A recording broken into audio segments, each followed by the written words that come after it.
Hey everyone, thanks for supporting the channel. As always, it's greatly appreciated. So today I'm back with you for a special bonus review, and I will be looking at Teaching Mrs. Tingle from 1999. The reason I'm doing this is because, of course, Scream 7 is on the way, directed and written by Kevin Williamson. So I thought it would be fun to go back and check out his directing debut, which he also wrote, of course, was when he was very much at the peak of his powers, riding on the wave of Dawson's Creek, the Scream movies, and one or two other things.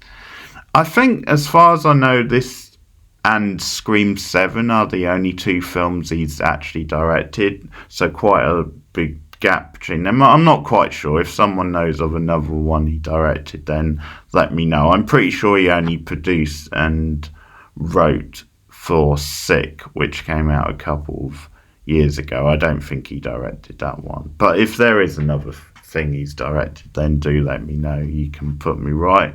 But yeah, Teaching Miss Tingle reunites him with his Dawson's Creek leading lady, Katie Holmes. Holmes plays Leanne, a plucky, hard-working student from a more modest background, helping to support her naive but supportive single mother Faye, played by Leslie Ann Warren, as Leanne competes for a scholarship against stuck-up mean girl Trudy, played by Liz Stubber. Standing in Leanne's way is the overbearing and nasty history teacher, Mrs. Tingle of the title, played by Helen Mirren.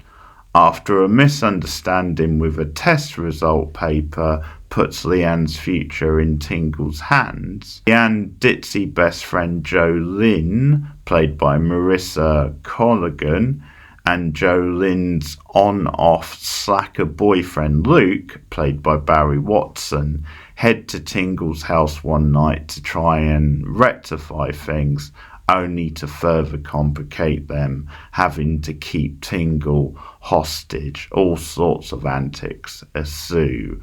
Spinal Tap and Better Call Saul's Michael McKeenan, Arrested Development's Jeffrey Tambor, and in a very Kevin Williamson bit of casting, Molly Ringwald, teen acting legend, also guest star. Surprisingly, the film only has a 5.3 score on IMDb, 19% on Rotten Tomatoes, and a 2.6 average on Letterboxd.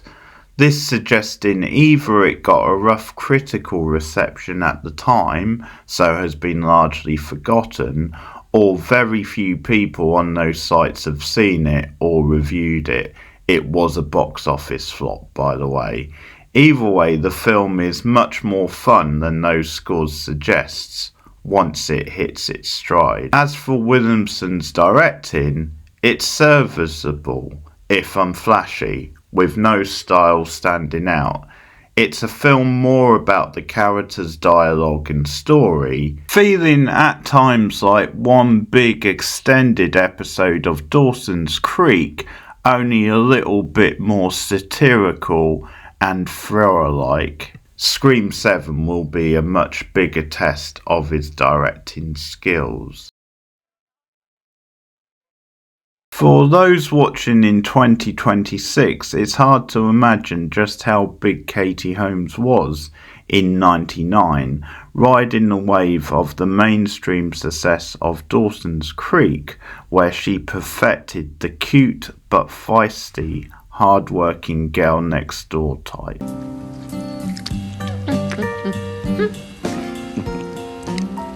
You to be.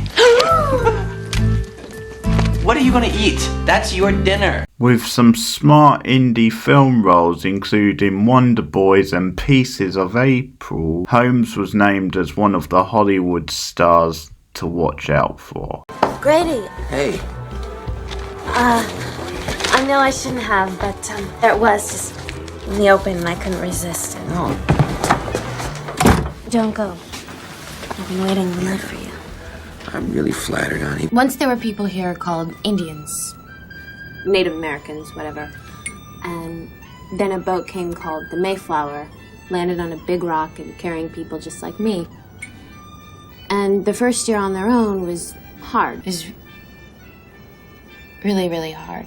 And just when she thought she had hit the mainstream permanently, her role in Batman Begins as Rachel went down like a lead balloon, leading her to be cast with Maggie Gyllenhaal taking over for the follow-up movie. Plus you had the Tom Cruise real-life shenanigans and one or two other factors which really sidetracked her career in Hollywood.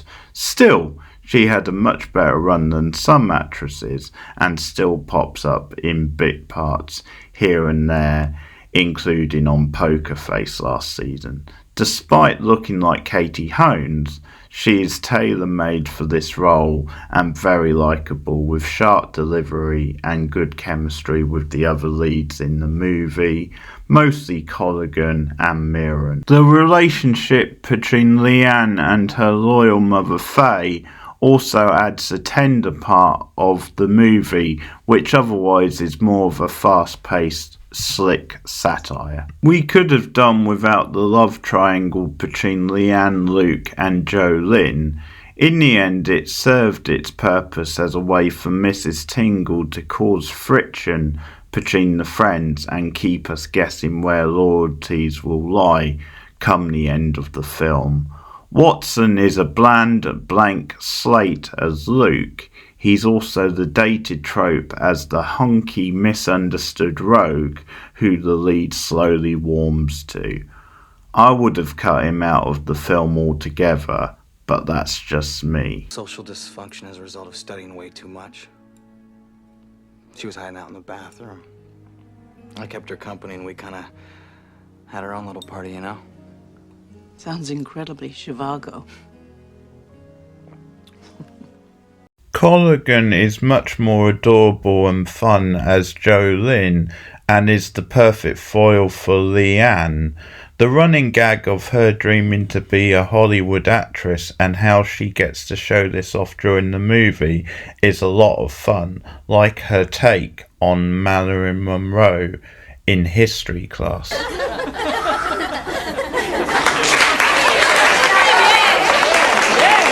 Jolene repeatedly mimicking Miss Tingle throughout the movie to keep up the ruse, first over the phone and then later as the movie goes full on fast when the coach pops around with flowers.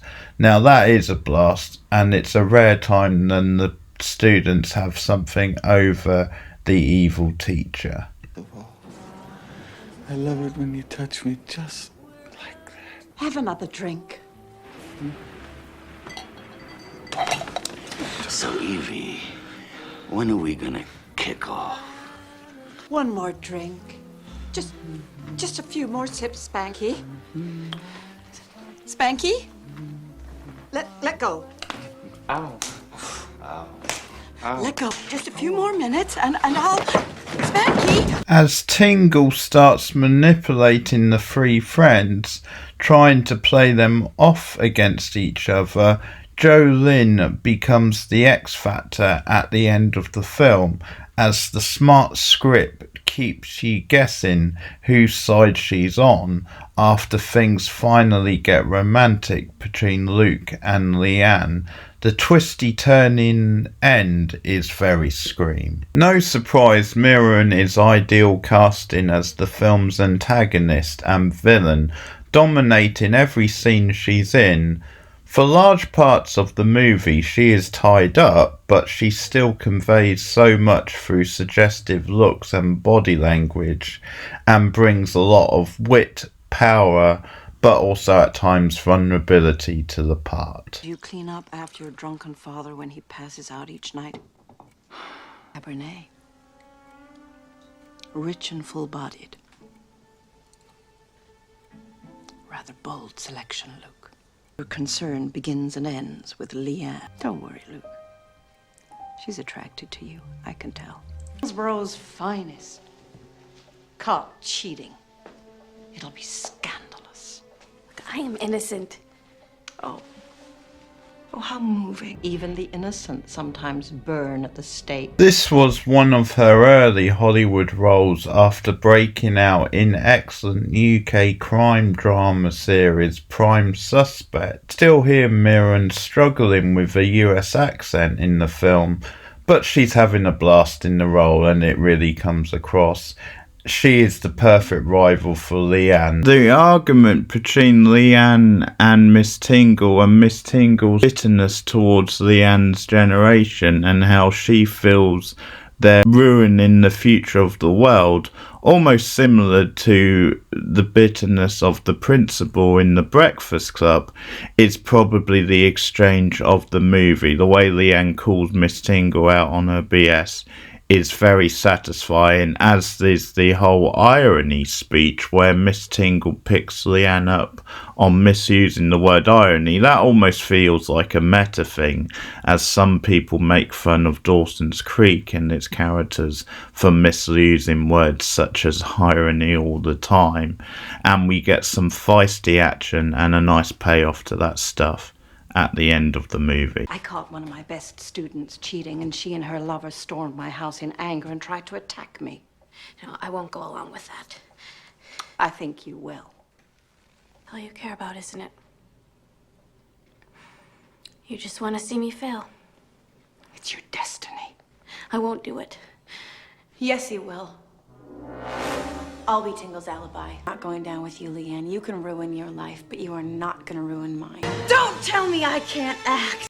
Is she? B? I don't think so. You're fired. No, that's ironic. It's not the most witty Williamson script ever, but there's still some choice dialogue, like Leanne telling Jolene to chill with the hair products because the fuel is going straight to her nose, or Mrs. Tingle's harsh put down of Principal Potter wishing him a happy AA birthday. I just noticed this. His surname Potter, as in Joey Potter, could that be? I see what you did there, Williamson, you sneaky git. A deer! A female deer. The running Exorcist references are fun and the most clever pop culture references in the film, even if they are a little skitty with Leanne doing her whole Exorcist routine in the middle of the film. But that is very 90s, quirky set pieces over story at times. But it is fun. What a lovely day for an exorcism.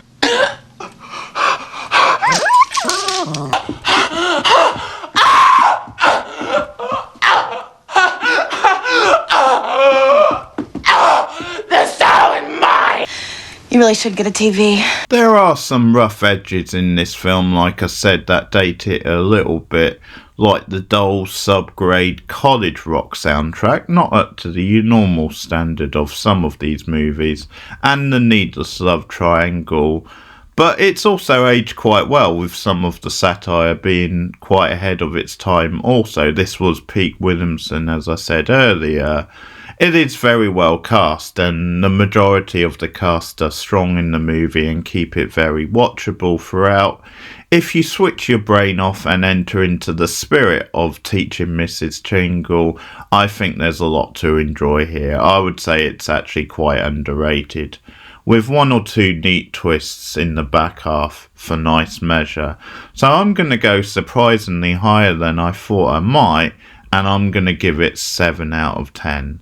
So that's my thoughts on Teaching Mrs. Tingle, a first time watch for me, Kevin Williamson's debut film as a director. Let me know what you guys think of it in the comments below if you have seen it. Also let me know what other movies you would like me to revisit from like the 80s, 90s, 70s, whatever decade you want to pick. Maybe teen movies, maybe similar movies. Let me know your suggestions in the comments. But take care everyone, thanks for listening, and I'll see you soon. Goodbye. All her life, Leanne Watson has done the right things. Her only ticket out of town is the one scholarship that goes to her school's top student. All she needs is an A in history. There's just one problem. The history teacher. Mrs. Tingle, she hates me. She hates everyone. She even hates me. Whenever I walk in the room, she's lying in wait, just ready to rip skin and draw blood. What is this? Oh, just Tingle's final exam. Tempting, isn't it? Slither away. Let's go. The smartest girl in school caught cheating. It'll be scandalous. We're going to be expelled. No graduation, no nothing. We'll just explain that you weren't involved. I'm innocent. Even the innocent sometimes burn at the stake. Now get out of my house. Not so fast. What do you think you're doing? You can't keep treating people the way you do. No.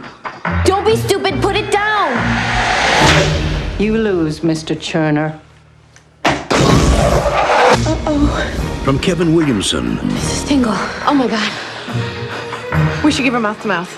I'm not gonna do it. Okay, a wicked film. Watch your head! Sorry. What do we do now?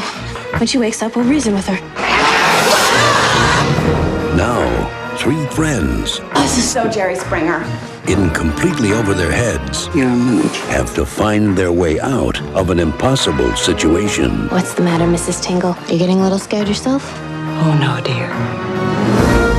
Things are just starting to get fun.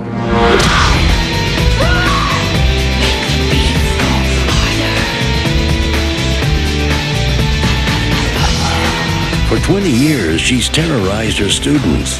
What I have planned for you is a fate worse than death. This year, they're going to give her a lesson. Teaching Mrs. Tingle.